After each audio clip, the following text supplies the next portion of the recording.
inakuwa ni kuingililia, inakuwa ni kishina tutasemezea juma yote.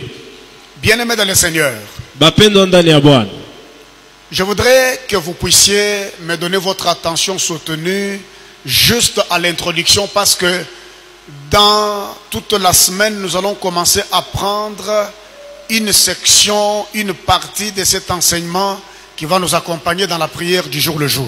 munipe masikio kwa kiingililio kia magharibi ya leo, kwa sababu juma yote tutaanza kubeba semu kwa semu kwa ile naangalia mafundisho ya hiyo maneno. La délivrance des systèmes du voleur. Ufungulivu kwa makazi yote ya mwizi. Nous commençons par la définition des concepts d'abord. Tunaanza kwanza kwa utafsiri wa matamko. Trois mots très importants attirent notre attention. Tamko tatu inakokota angalisho yetu. Premièrement, la délivrance. Ya kwanza ufungulivu. Deuxièmement, les systèmes. Ya pili makazi. Et troisièmement, les voleurs. Ya tatu mwizi. Suivez-moi très bien, mes frères et sœurs. Munifate muzuri nduku na dada. Commençons. Qu'est-ce qu'on appelle délivrance? Na ufungulivu ni nini? La délivrance, c'est en quelques mots la libération. Ufungulivu ni kusema kukutosha mkitu wala kukukombola. Lorsqu'on dit que cet homme a reçu sa délivrance, wakati banasema huyu mtu amefunguliwa, c'est-à-dire la personne est déliée. ni kusema ule mtu anatoka mkamba. La personne est libérée. Ule mtu anawekwa huru. On peut voir la prison, on peut voir l'esclavage. Unaweza kuona gereza, utumwa. On peut voir un système quelconque dans lequel la personne peut être libérée. Tunaweza kuona sehemu fulani ndani ya hiyo ule mtu alikombolewa ndani. La délivrance est provoquée par des choses.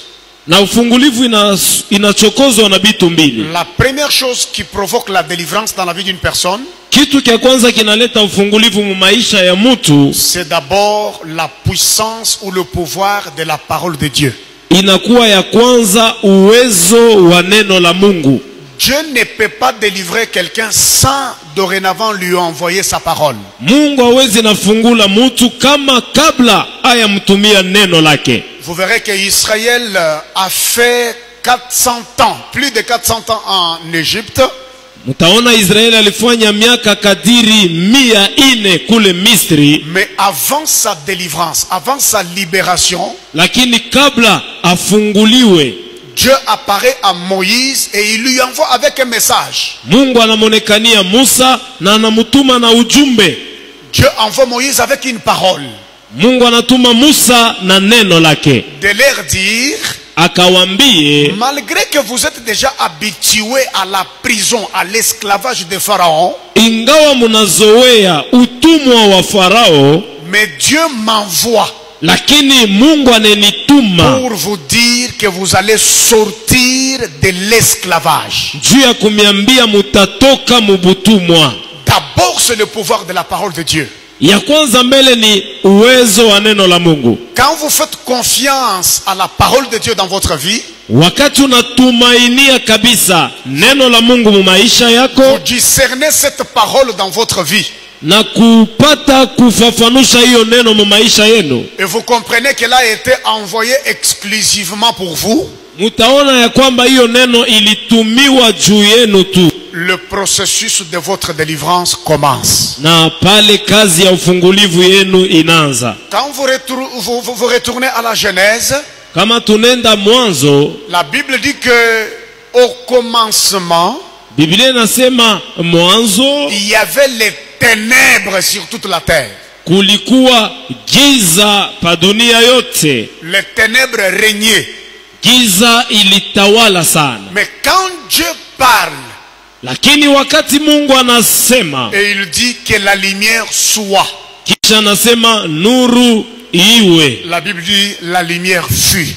pale nuru ikaonekana. La présence de la parole qui a été prononcée par Dieu, wapo wa neno la Mungu ilitolewa na Mungu. cette parole dégage la création de la lumière. Hiyo neno inafungula kuumbwa kwa nuru. Et automatiquement la lumière chasse les ténèbres. Pale pale nuru inafukuza giza. Donc le premier élément déclencheur de la délivrance, c'est d'abord le pouvoir de la parole de Dieu. Alama ya kwanza inaletaka ufungulivu inakalaka kwanza madaraka ya neno la Mungu. Le deuxième élément déclencheur de la délivrance, c'est la prière, la vie de prière.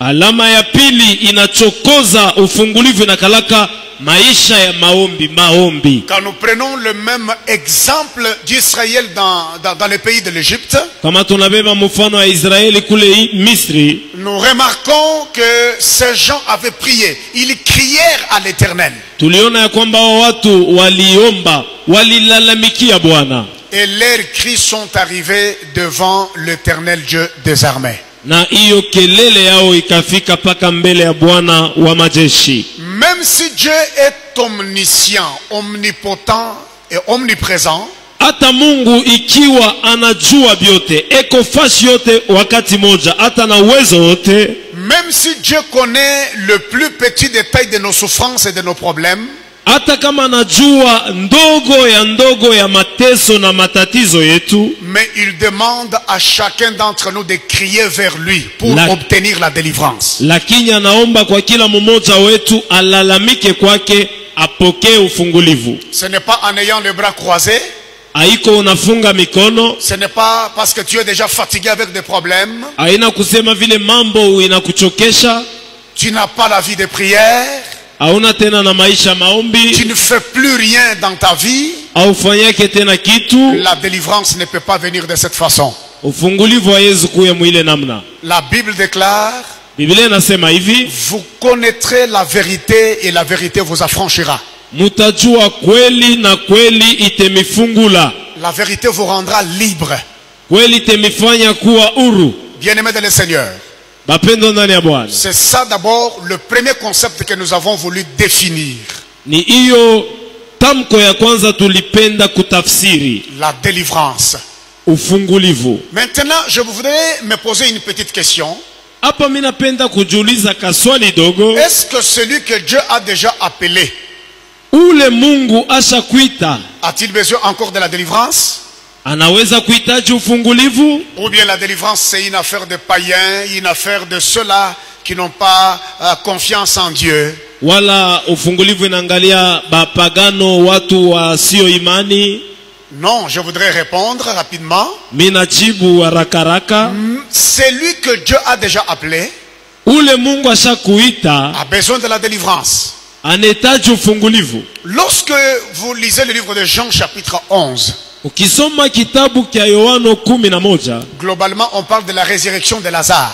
na pale tunaona ufufuko wa Lazaro. Vous allez constater avec moi ensemble Utaona pamoja nami que lorsque Lazare est sorti de la tombe, wakati Lazaro alitoka kaburini, après que Jésus ait envoyé la parole dans la tombe, kisha Yesu kutuma neno ndani ya kaburi, le pouvoir de la parole de Jésus a ressuscité Lazare d'entre les morts. uwezo wa neno la Yesu ilitosha Lazaro katika mauti. Lazare est sorti de la tombe. Lazaro alitoka ndani ya kaburi. Il a répondu à l'appel de Jésus.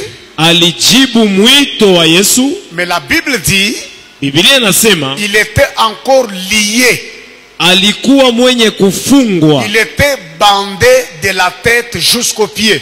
Alifungwa sanda kichwa paka kumiguu. Parce que dans la coutume juive, Kwani mudesturi ya Wayuda, lorsqu'on veut enterrer quelqu'un, kama wanapenda kujika mutu, ce n'est pas comme ça se fait ici chez nous, haiko saa hivi huku kwetu, où on doit cravater quelqu'un, lui donner une veste. Non, non, ce n'était pas comme ça. huku banafikaka bantu nkochi banamweka kravata pana. On devait d'abord voiler la personne Ilibidi kufinika kwanza et mutu commencer à le bander de la tête jusqu'aux pieds. na kwanza kumufunga sanda kukichwa paka kumiguu. Quand Lazare a répondu à l'appel de Jésus, Wakati Lazaro alijibu mwito wa Yesu, il a écouté la voix de Jésus. alisikia sauti ya Yesu. Il a connu une mutation de quitter la tombe et sortir dehors. Akaondoshwa toka makaburi paka kutoka nje. C'était déjà un élément très positif. Ile ilikuwa ni kitu cha mafaa sana. C'est l'image qui montre que quelqu'un pouvait se retrouver dans le monde, Ilikuwa ni picha ya mtu anaweza kuonekana kwa mdunia dans la tombe, et quelqu'un répond à l'appel de Jésus dans sa vie. na kujibia mwito wa Yesu maisha yake. Mais cela ne suffisait pas pour la vie de Lazare. Lakini ile haikuenea kwa ile naangalia maisha ya Lazaro. Lazare est resté dans la présence de Jésus-Christ Lazaro alibaki mwapo wa Yesu Kristo jusqu'à ce que Jésus a ordonné à ses disciples de le délier.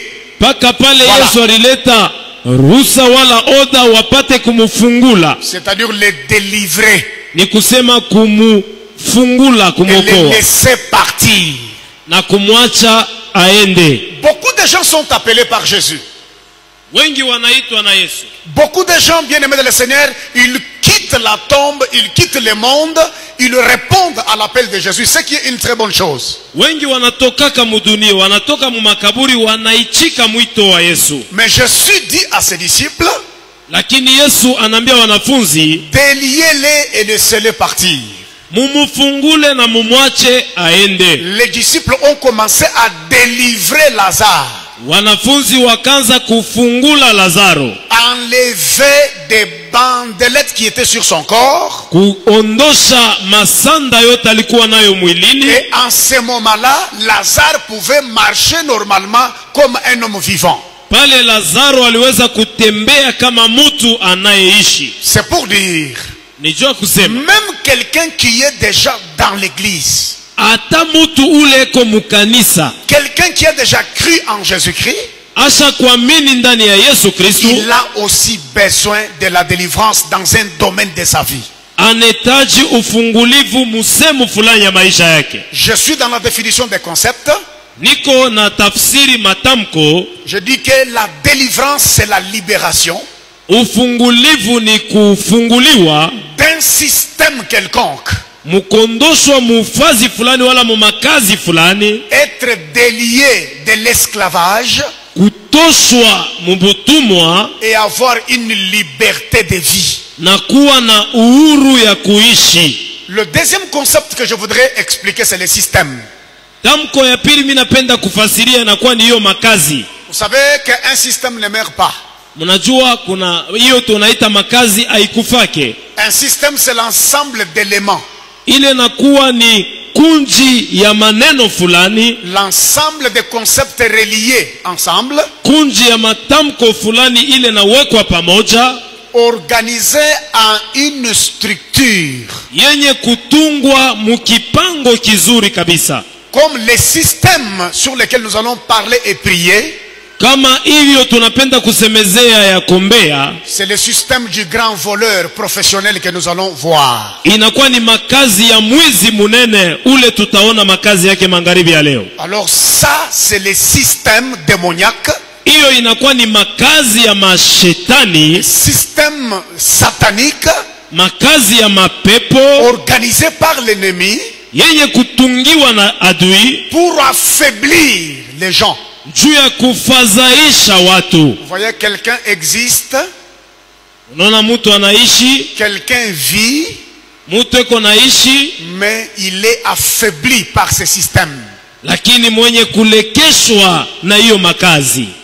Dans le livre d'Éphésiens, Mukitabu kya Waefeso, l'apôtre Paul parle aux Éphésiens en leur disant, mtume Paulo anaambia Waefeso, anawaambia hivi, nous n'avons pas à lutter contre la chair et le sang. atupigane na mwili wala damu. Et la délivrance dont on parle ici, Hiyo ufungulivu banasemezea hapa, ce ne sont pas des semblants de délivrance que nous voyons ailleurs. haiko kama maufungulivu ya bongo bongo tunonaka wa nje. On allume des bougies rouges, on fait beaucoup de cérémonies inutiles. Banawakisha mabuji ya rouge, kufanya mabitu moya hivi haina na maana. Bien-aimés dans le Seigneur, Bapendo ndani ya Bwana, ce n'est pas de cela que je parle. aina ile niko nasemezea. Je parle d'une délivrance Niko nasemezea ufungulivu qui doit se passer devant les systèmes démoniaques qui affaiblissent la vie de ile plusieurs personnes. napasha kufanika mbele ya makazi ya mapepo inalekesha maisha ya watu wengi. Et l'apôtre Paul a signalé cela en Éphésiens.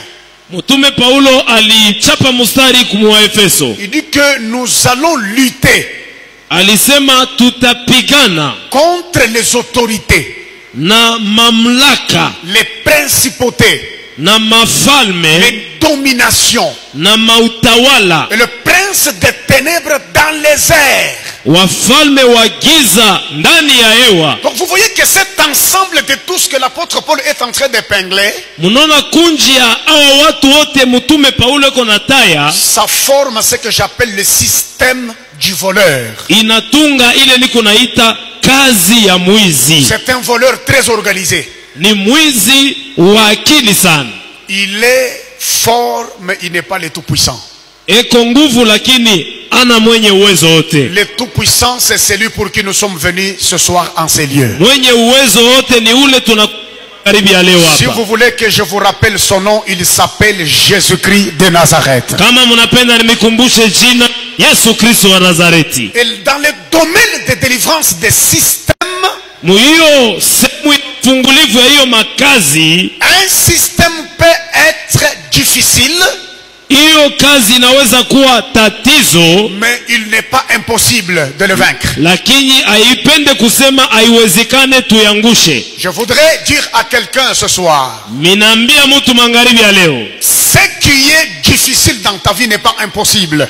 ile ko nguvu mu maisha yako haiwezekana Il hapana. y a des choses qui sont difficiles, Kuna vitu biko nguvu mais qui peuvent changer, qui peuvent être métamorphosées par la puissance de ce grand sauveur, de ce grand rédempteur, le Seigneur et le Sauveur Jésus-Christ. lakini vinaweza kubadilishwa kwa uwezo wa Bwana wetu Mwokozi Yesu Kristo. Je définis le troisième concept, le voleur, Na tafsiri tamko ya tatu, mwizi ou le vol. wala bwiji.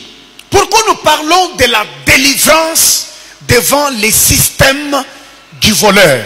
Jua nini tuko nasemezea ufungulivu mbele ya makazi ya mwizi? Le voleur, c'est celui qui vole. Mwizi ni ula nebaka. Mais le vol, c'est quoi? Sasa bwiji ni nini? C'est une action de celui ou de celle qui prend furtivement ou par force les biens d'autrui pour s'en approprier.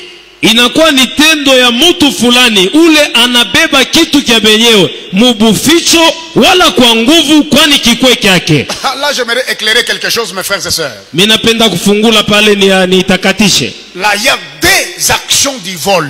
Kuko tendo mbili ya Il bwiji. y a celui qui vole clandestinement. Kuko ule eko naiba Il y mukufichama, a un autre qui vole par force. na mwingine eko naiba kwa nguvu. Tout s'appelle vol. Yote ni bwiji. Bon, les autres changent de termes de français. Bengine banapenda kubadilisha kimombo pale. Et je voudrais signaler, Napenda nimeambie, même si quelqu'un vole en français, c'est un voleur. hata kama mtu anaiba mulugha ya kimombo ni Même si mwizi. quelqu'un vole en anglais, c'est toujours le vol. Hata kama anaiba mukiingereza ni mwizi. Le vol, ce n'est pas seulement en langue maternelle, non. Bwiji anapaka mulugha yako ile barikuzaria Le pana. vol est en flamand, en anglais, en français. D'ailleurs, c'est ceux qui volent en français, qui volent intelligemment. Mais c'est toujours le vol, malgré il le fait intelligemment. Bwiji buko mu malugha yote, zaidi mukimombo bale beko naiba na akili sana, ni bwiji. Écoutez mes frères et sœurs, Mushikie bapendwa, clandestinement c'est toujours volé. mukufichama ni paka kuiba, Et même par force c'est toujours volé. hata kwa nguvu ni paka bwiji. Prenons d'abord celui qui vole clandestinement. Tubebe mbele ule ko naiba mukufichama. La Bible présente l'histoire de deux femmes prostituées.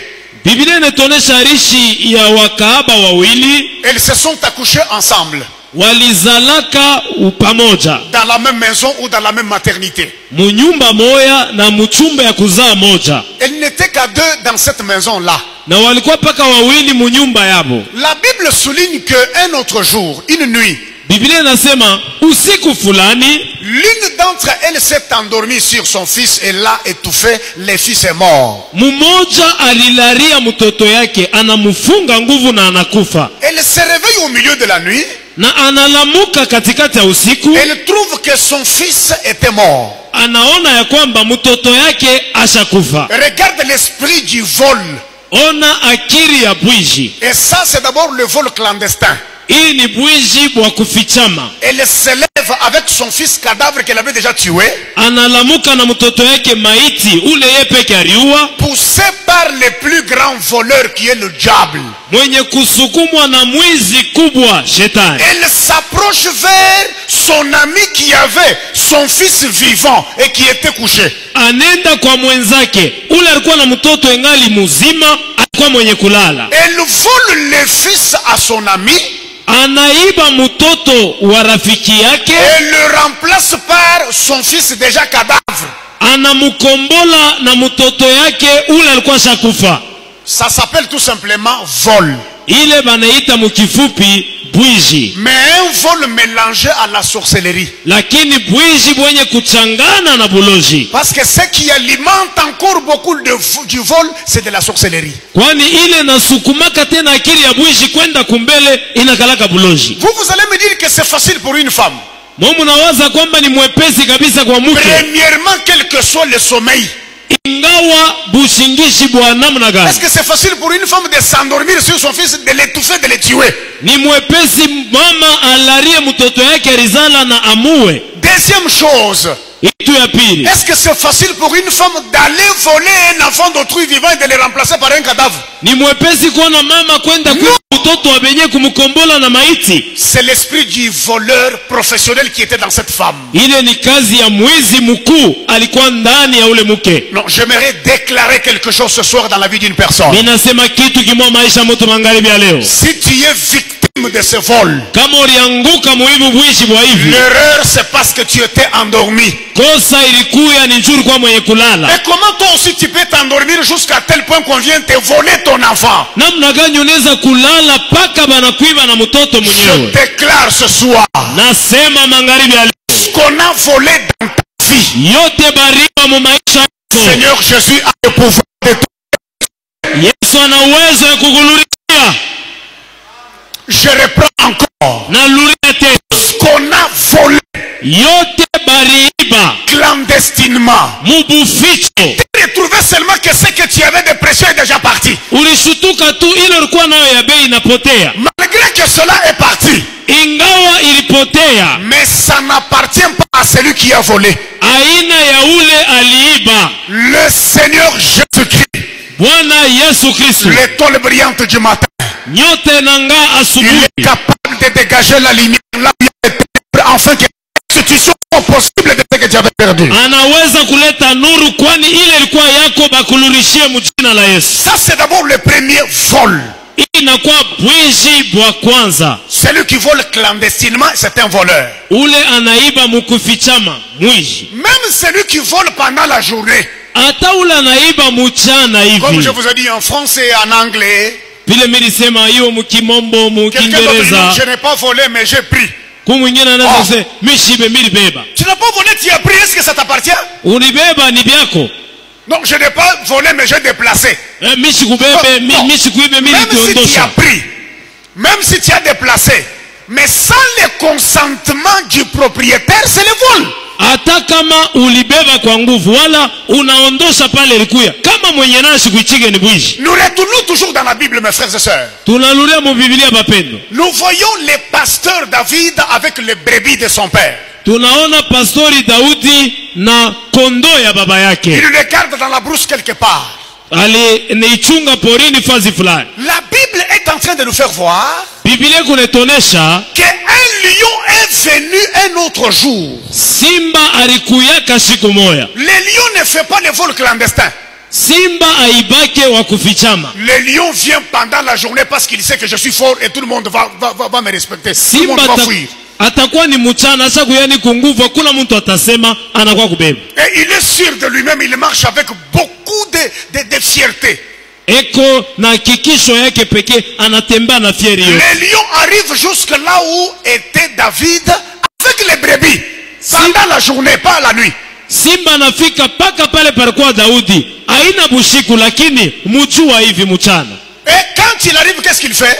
Pala anafika anafanya nini? Les lions ne demandent pas l'autorisation à David pour prendre, voler une brebis. Non. Simba ashulize Daudi ya bebe kondo, ye ashimulize le maneno. Il prend par force parce qu'il est fort, parce qu'il s'appelle lion. Anabeba kwa nguvu, njue kwa nguvu, anaitwa Simba. Et il commence à partir avec la brebis. Anaanza kwenda na kondo. David dit non, ça ne se passe pas comme ça. Daudi anasema hii mambo haitafanike. Quand tu ne peux pas trouver quelqu'un avec sa famille, hawezi kukuta mtu na jamaa tu lui yake, prends son mari par force comme ça en pleine journée. unabeba bwana yake mchana hivi kwa nguvu. Tu voles le cœur d'une femme d'autrui comme ça. Unaiba roho ya mke wa benyewe pake hivi. Tu ravis le travail de quelqu'un pendant la journée comme ça. Uko na nyanganya kazi ya mtu mchana hivi. L'ours avait fait la même chose. Hata ndobu alifanyaka namuna moja. David a refusé ça. Daudi alikatala ile. Il a poursuivi le lion. Alifukusha simba. Il dit, toi lion, Sema wewe si tu as déjà tué les autres, mais moi tu ne me tueras pas. Qu'est-ce que tu vas me rendre la brebis que tu viens de prendre? kama ushakuwaka bengine mia utenyua pako lurishe kondo. Ce que tu refuses te refusera aussi. Ilo nakatala itakukatala. Et si tu refuses quelque chose, Kama unakatala kitu, la chose a des oreilles pour entendre et te respecter effectivement selon ta décision. kile kitu kina mashikio kushikia na kufuata oda ya mpango wako. Combien de gens nous avons laissé nos brebis partir comme ça? Wangapi tuliacha makondo yetu inenda paka hivi. Dans les mains du lion parce qu'il est fort. Mumikono ya simba jue kwa nguvu. Dans les mains de l'ours parce qu'il est puissant. Mumikono ya ndobu kwa sababu ana uwezo. Dans les mains de quelqu'un parce qu'il est féticheur. Mumikono ya mtu jua anakalaka mfumo. Tu laisses ton mari en train de partir comme ça dans les mains d'une certaine femme. Unacha bwana yako unaenda mikono ya mke fulani. Et tout ce que tu trouves mieux à faire, c'est de pleurer. Wewe hilo nona ya kufanya ni kuria. Est-ce que pleurer peut résoudre une situation pareille? Kuria kunaweza No. kuleta jibu? Hapana. Quand tu pleures, le lion qui a ravi, il se moque de toi. Kama unalia, simba la nyang'anya na kuchekelea. Mais je te dis à partir de ce soir, Nakwambia kuanzia magharibi ya leo, pas question de pleurer. hakuna mambo ya kilio. Force contre force. Nguvu na nguvu. Puissance contre puissance. Uwezo na uwezo. Si le lion vient croyant qu'il va te ravir ce qui t'appartient, nous allons lui dire ce soir qu'il n'a pas d'autorité, il n'a pas de pouvoir. De prendre ce que tu peux, prendre autorité et pouvoir pour lui ravir ce qu'il a. Simba kikuye kukubeba hilo konayo, utamsimamia na mamlaka na utamunyang'anya mjina la Yesu. Bien-aimé dans le Seigneur, Bapendo ndani ya Bwana, David a ravi ce qui a été pris par le lion et par l'ours. Il a ramené ça dans les troupeaux. Daudi alinyang'anya ile simba alichukua na ndobu, anailurisha muzizi yake. Ne laisse pas ce qui est à toi partir comme ça. Ushache ile nakuwa yako kwenda paka hivi. Et ça, ce n'est pas un vol clandestin.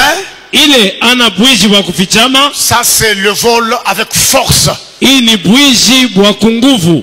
Bien-aimé dans le Seigneur, Bapendo ndani ya Bwana, voilà, je voudrais qu'on commence d'abord par la définition de ces concepts ndipenda kwanza tupate kutafsiri hiyo matamko, pour que nous comprenions kwani tuelewe pamoja de quelle manière Dieu est capable de nous délivrer de toutes ces choses. namna gani Mungu anaweza kutokoa na hiyo maneno yote. Mais écoutez ce que Jésus déclare.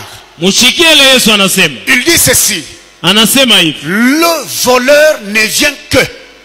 mwizi anakuya kwani, Et le voleur dont Jésus parle, na huyu mwizi Yesu yuko nasema, ce n'est pas le voleur qui entre dans la maison de quelqu'un pour voler un sac des habits. ana baba mwizi banaingilia nao manyumba kuiba sakosha manguo. Le voleur de poules, de coqs, non, non. Mwizi wa nkuku anaiba jogoo. Quand Jésus enseigne sur le voleur, Wakati Yesu anafundisha mwizi, il parle de Satan, le diable. eko nasema shetani ibilisi. Et Jésus n'a pas parlé des voleurs au pluriel, il parle du voleur, un seul voleur. Mais il commence à montrer ses actions que nous allons voir à partir de ce soir. Yesu asiseme ba mwizi, anasema mwizi kama mtu moya na kuonesha matendo yake. Il dit, le voleur ne vient que pour dérober.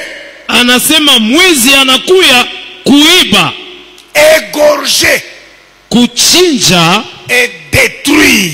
na kuharibu. Alors c'est ce voleur que Jésus présente Ni ule mwizi Yesu anaonesha avec ces trois actions na hiyo matendo yake tatu, que nous allons voir toute la semaine avec des prières. ile tutaona wiki yote na maombi. Bien-aimés dans le Seigneur, Bapendo ndani ya Bwana, ce voleur c'est Satan le diable. huyu mwizi ni shetani ibilisi, Et on reconnaît son vol ou ses vols à partir de ces trois actions que Jésus parle. na tunatambua bwizi bwake kupitia matendo tatu Yesu anataya. Il dit la première action d'abord, ce voleur vient que pour dérober. D'abord, il dérobe. Anasema tendo ya kwanza anakuya kuiba, Il vient dérober, il vient voler. anakuya kuiba. La première chose, il vole. Kitu cha kwanza Dérobe. anaiba. Et ici, j'aimerais encore mettre les points sur les i. Hapa mimi napenda kuweka mustari kabisa. Il y a beaucoup de vols. Kuna bwizi bwa mingi sana. Il y a d'abord le vol qu'on appelle le vol malin. Kuko bwizi bwa bukalamushi. Vous connaissez le vol malin? Mnajua bwizi bwa bukalamushi? Je crois qu'en psychologie, Na zani mu psikoloji, ce qu'on appelle vol malin, ile banaita bwizi bwa bukalamushi c'est le vol par lequel presque tout le monde est passé dans son enfance. ni bwizi bule mutu yote alipitia mule kubutoto. Prendre un peu de sucre dans la maison sans l'autorisation des parents, mettre dans la bouche. Beba C'est sukari le vol munyumba, bazazi abaone, unatupa mukinyo. Couper un petit morceau de pain, Kataka kipande ka mukate, manger pendant que cela était réservé pour peut-être le déjeuner le matin, mais quelqu'un anticipe un tout petit peu. unakuria C'est le mikate vol ya malin. bushiku ya busubuhi, unakuria bushiku mala moya pasho rusa ya bazazi. Quelqu'un prend 200 francs. Mtu anabeba 200 Un francs. enfant prend 200 francs, il achète un bonbon. Mtoto anabeba 200 francs nenda kuza Bien bonbon. que les parents ne peuvent pas amplifier la situation, Hata kama bazazi abatafanya ile mambo ikuwe sa munene sana, mais ça s'appelle vol malin. lakini ni bwizi bwa bukalamushi. Presque tout le monde est passé par là. Bantu bote balipitia pale. Mais ce qui est dangereux pour le vol malin, c'est quoi? Ile nakuwa hatari kwa bwizi bwa bukalamushi ni nini? Les Français disent, Wakimombo wanasema qui vole un œuf volera un bœuf. ule anaiba riai ataiba kangombe. Vous comprenez cela? Ça Munaelewa commence hili. par le vol malin.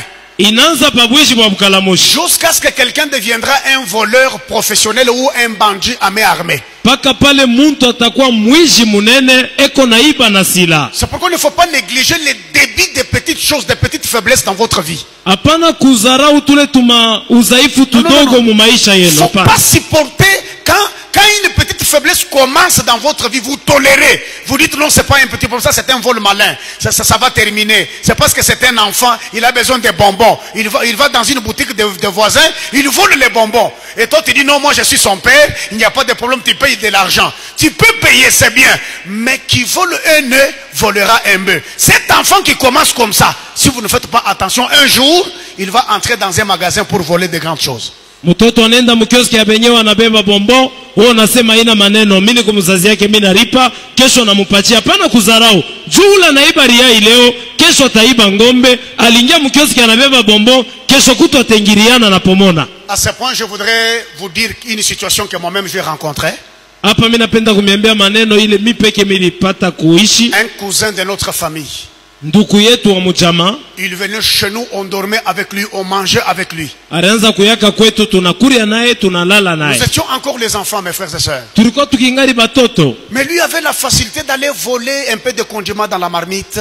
Yeye alikuwa na uwepesi ya kwenda kuiba mboka mkiungu. Prendre des choses sans demander l'autorisation. Kona beba bintu wa shilombe. On dit non, non, c'est comme ça que lui est. Non, non. Sema njo vile nekalaka pana. Il ne faut pas quand même présenter une mauvaise vie comme ça. Au départ. Mushisaidie maisha mubaya vile. Et qu'est-ce qui est arrivé?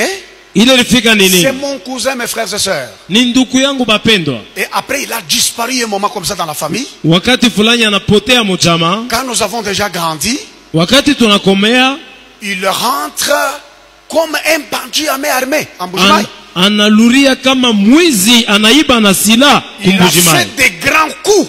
Eko nafanya bwizi bunene Il a sana. volé, il a tué des gens. Anaiba na kuwa bantu. Et il est mort aussi fusillé par la police. na alikufa, polisi ilimupiga masasi. Pourquoi? Parce qu'il a commencé à voler les condiments dans la marmite, dans la cuisine. Alianziaka kuiba mboka mukiungu. Qui vole un œuf volera un bœuf. Mwenye kuiba riai ataibaka ngombe. Tout commence par le vol malin. Yote nanzaka muhiyo tumabwishi twabukalamushi. J'avais écouté le témoignage de quelqu'un qui a commencé à rechercher les fétiches parce qu'on lui avait tabassé par les amis à l'école. Aliendaka kutafuta malawa juba rumupikaka ku masomo alikombalaka. Comment on peut me tabasser comme ça? Anasema batinipike vinamna gani? Je dois aller féticher pour que j'aie la force de me venger contre mes amis. Nitafute madawa nyende nikakombane na wale balinipikaka. Il est allé féticher. Anenda kufa madawa. Il a commencé à tabasser ses amis. Anaanza kupika benzake. Il a trouvé quelqu'un qui l'a tabassé aussi un autre jour. Anakuta mwingine anamupika tena. Il dit mais comment c'est qu'il a eu trop de fétiches plus que le mien? Anasema huyu anakuwa na dawa ya nguvu. Il est allé féticher encore. Anaenda kutafuta ingine. Jusqu'à ce qu'il est devenu un très grand féticheur. Il a même commencé à faire aux autres des fétiches. Paka pala anakuwa kutokelea mfumu munene, anaanza kufanyisha bengine madawa. C'est comme ça que le vol commence, le vol malin. Jo vile bwishi bunanzaka, bwishi bwa bukalamoshi. Bien-aimé dans le Seigneur. Bapendo ndani ya Bwana. Ne permettez pas mushirusu hata que des petites faiblesses grandissent dans votre vie. Tule tumauzaifu tudogo tukomee mu maisha Ça yenu. risque de vous compliquer et vous détruire dans votre avenir. Inaweza kuwa kigumi na kuharibu masiku ijayo yenu. Le deuxième vol, c'est aussi le vol par échange. Na bwishi bwa pili ni kuiba mukubadilisha. Le vol par échange, c'est quel vol?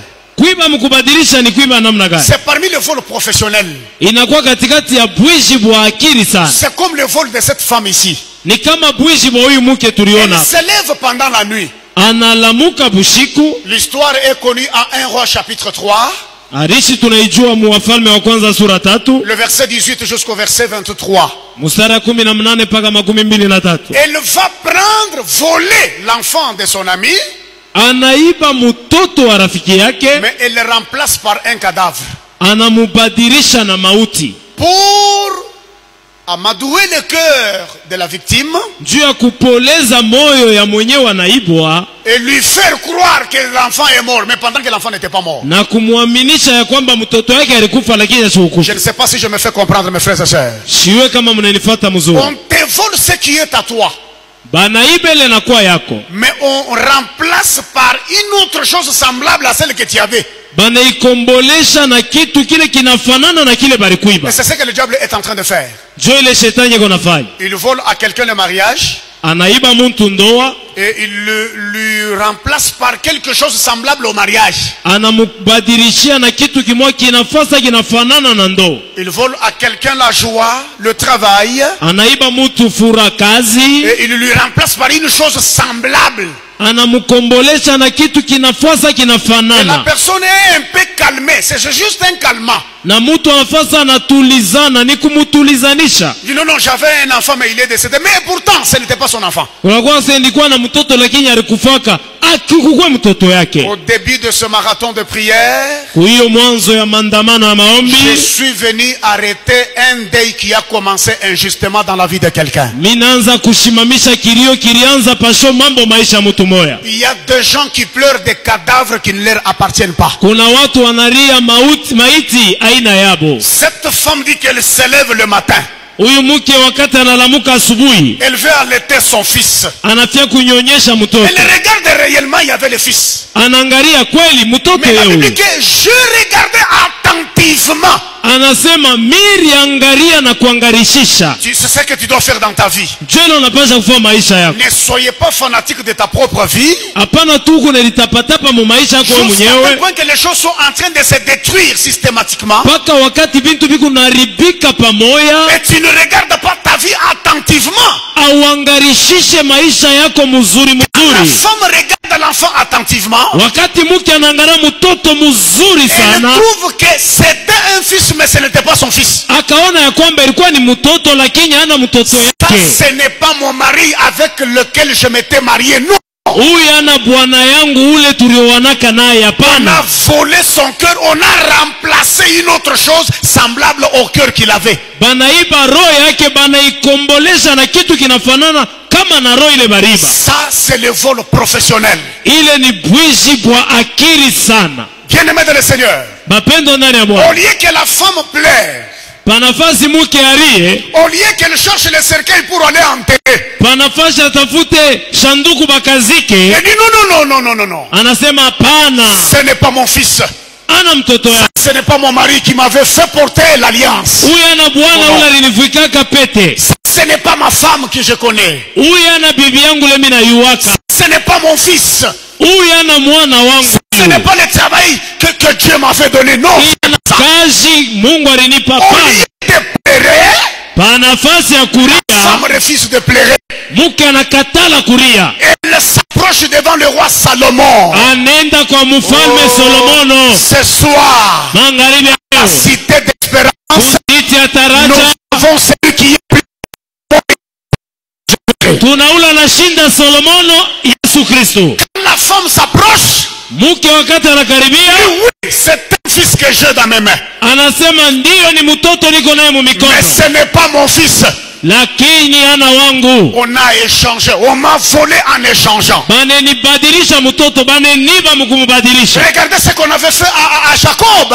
Onele barifanyaka kwa Yakobo. Lui, il a épousé qui? Rachel. Yeye alioa Rakeli. Mais pendant la nuit, on a échangé, on a volé. On a pris Rachel, on lui a remplacé Léa. Bushiku panafasi ya Rakeli banamupelekea Lea. Ça, c'est le vol professionnel, mes frères. Ni bwishi bwa bukalamushi. Je ne sais pas ce que toi, tu as perdu dans ta vie. Sijue leo walipoteza maisha. Mais je mets d'abord fin à un deuil qui a commencé injustement dans la vie de quelqu'un, dans la vie d'une femme, dans la vie d'une famille. Mineka mwisho kukilio kile kilianza pasho mambo mu maisha ya mtu moja hapa. Ce n'est pas ton cadavre ça. Ila na maiti yako ile. Tu n'as pas le droit de pleurer. Lakini uitwe kulia. Arrête de pleurer. Acha kulia. Parce que ton enfant est vivant. Juu mtoto yako yako hai. Non, non, je répète que ton enfant est vivant. Mtoto yako yako mzima. Je dis encore à quelqu'un qui n'a pas compris que ton enfant n'est pas mort. Ton mari n'est pas mort. Mais vivant. Bwana yako asikufe, kazi yako haikufe, ile Mungu alikupa yako mzima fazi fulani. Et à partir de ce soir, Na kuanzia magharibi ya leo, le processus de la restitution est possible. tendo ya kulurisha inakuwa inawezekana. Écoutez, il n'y a que le roi Salomon qui avait le pouvoir de remettre cette femme dans ses droits. Ni paka mfalme Solomon alipaswa kumulurisha huyu mke mu mapasha yake. Bien-aimé dans le Seigneur, Bapendo ndani ya le voleur a déjà volé. mwisha shakuiba. Mais Jésus dit, Yesu anasema moi, mimi je suis venu mina kuja afin que mes brebis aient la vie, kwani kondo yangu iwe na uzima qu'elles soient dans l'abondance. na iwe ndani ya utele. Là où les voleurs est passé, Pale mwisha alipitia, Jésus n'a pas peur d'y repasser aussi. Yesu hawezi naogopa kupita pale pale. Là où la mort a frappé, Pale mauti ilipika, Jésus n'a pas peur de ramener la résurrection. Yesu ashongope kuleta ufufuko. Et à partir de ce soir, Na kuanzia magharibi ya leo, la restitution est possible. ufufuko inawezekana. Cesse de pleurer. Acha kulia. Ce qu'on t'a volé, tu peux le récupérer soit par le pouvoir de Dieu. Ile barikuiba unaweza kuipokea kwa uwezo wa Yesu. Et écoutez ce que la Bible dit. Ushikie ile Biblia inasema, Le roi Salomon a retourné l'enfant dans les mains de sa mère. Mfalme Solomon akalurisha mtoto mikono ya mama yake. Même Jacob avait aussi pleuré. Hata Yakobo aliliaka. On est venu lui dire que ton fils Joseph est mort. Banamwambia mtoto yako Yosefu anakufa. Il est déchiré par une bête féroce. Anapasulwa na nyama wa Et makali. on a pris la tunique pour tremper dans le sang. Na banabeba kanjo yake banaitwanga mudamu. Ce que tu ne vois pas aujourd'hui Ila uone leo n'est pas mort, mais ça existe quelque part. haikufe naishi fazi fulani. Et à partir de ce soir, Kuanzia magharibi ya leo, les voleurs qui a dérobé, qui a volé quelque chose qui est à toi, mwizi ule ariba kitu kinakuwa kyako, il va le restituer à toi. atakulurishia wewe. Et c'est ce que nous allons devoir faire. Njo ile tutafanya. Ce n'est que l'introduction aujourd'hui, mes frères et sœurs. Inakuwa ni kiingililio magharibi ya leo bapendwa. Mais ça, ce n'est pas un séminaire de beaucoup de théories. Hiyo haina seminari ya makusema mingi. Mais c'est beaucoup plus pratique parce que je vais vous pousser dans la prière. Hapa tuko mutendo kwa sababu tunapenda kuingia maombi. Tu as quelque chose qui ressemble à ce que Dieu t'avait donné. Uko na kitu kinafanana sana kile Mungu alikupaka. Ce que tu as là, ça ressemble, mais ce que Dieu t'avait donné est quelque part. Ce n'est pas ce que toi tu as là. Ile On a changé. banaibadilisha njoo. Regarde, tu ne vois pas qu'on a échangé quelque part. Aona kusema basi kubadilisha vitu.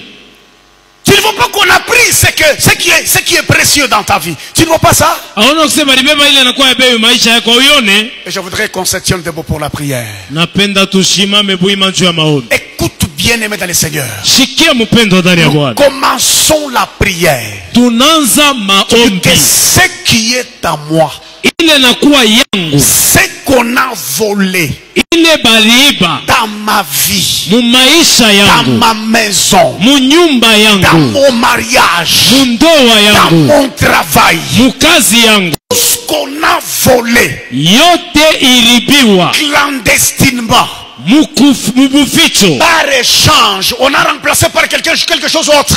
mukubadilisha banaikombola na kitu kingine. De ce soir, Kuanzia magharibi ya le leo, Seigneur Jésus-Christ te restitue cela. Yesu anakululishia yote. Non, tu m'étonnes quand tu es encore assis bien aimé de le Seigneur. Inanishangaisha uingali mwenye kuikala. Tu ne peux pas te battre avec quelqu'un assis dans la chaise. Hawezi kugombana na mtu wewe kuikala mkichi. Non, non, on ne peut pas se bagarrer tout en étant assis. Hawezi kugombana mwenye kuikala. Je voudrais que tu entres dans la prière. Ingia mu maombi. Et ce soir, Magharibi ya leo, Dieu va restituer quelque chose dans les mains de quelqu'un. Mungu atalulisha kitu maisha mu mikono. Tu entres dans la prière. Ingia mu Tu maombi. frappes les mains. Pika mikono. Comment voler? Yote bariiba. Comment voler? Yote bariiba. D'une manière ou d'une autre. Mu namna ingine wale. Et cela ce soir. Entre dans la prière. Ingia maombi. Commence à Mikono. commence à Omba Bwana. tous comment voler dans mon ministère. Yote bariba mu huduma yako. Dans mon mariage. Yote bariba mu ndoa yako. Yote bariba maisha yako. Yote bariba maisha yako. Karibu sasa mjini. Nimeibeba mjina la Yesu. Mjina la Yesu. Le nom de... Kwa jina la Yesu. Est-ce que tu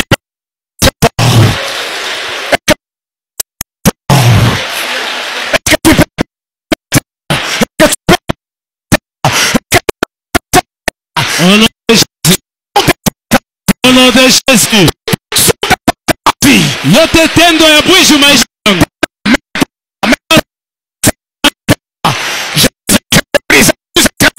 Karibu niko na Yesu. Dans mon ministère, on a volé tout ce qu'on a dans notre cœur. Père, qui perd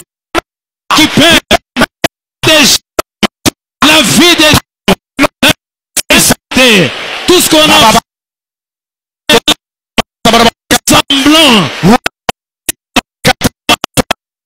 semblant, devant attentif. Oh, c'est ça. Père,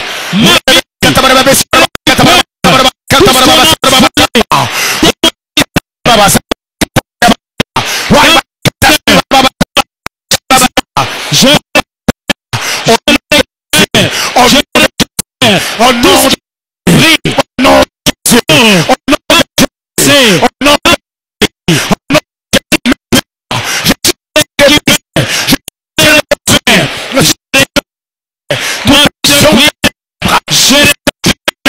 ma consécration le nom d'Israël qui peut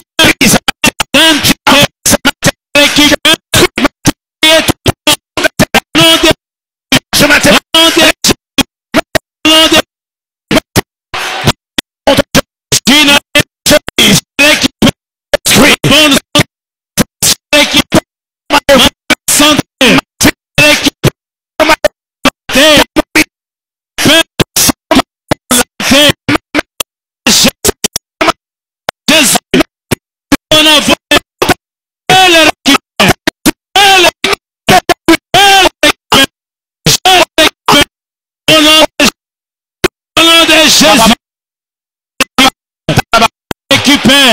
Je récupère tout ce qui est à moi, tout ce qu'on a volé, la vie spirituelle, physique,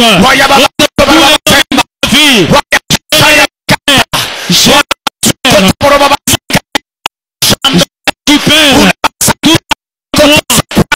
tout Père. Tout ce que le diable a volé, je le récupère. Ferme tes yeux, bien-aimé dans le Seigneur.